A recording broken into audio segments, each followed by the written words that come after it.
Kita ke informasi pertama, saudara. Kericuan terjadi di arena judi sabung ayam di Bangli, Bali. Akibatnya satu orang tewas dan dua orang lainnya terluka.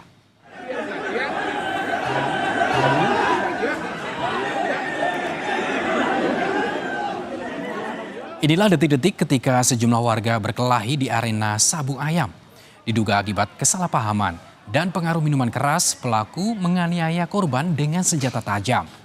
Pelaku yang juga mengalami luka saat ini dirawat di rumah sakit.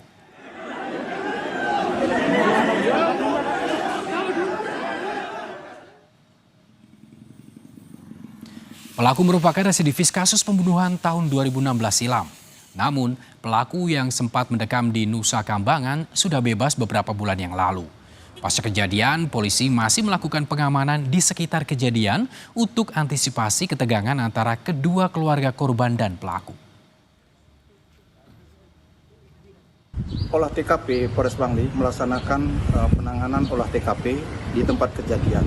Kemudian melakukan pemeriksaan sampai saat ini kemarin telah dilakukan pemeriksaan 5 orang saksi dan hari ini ditambah lagi 7 orang saksi.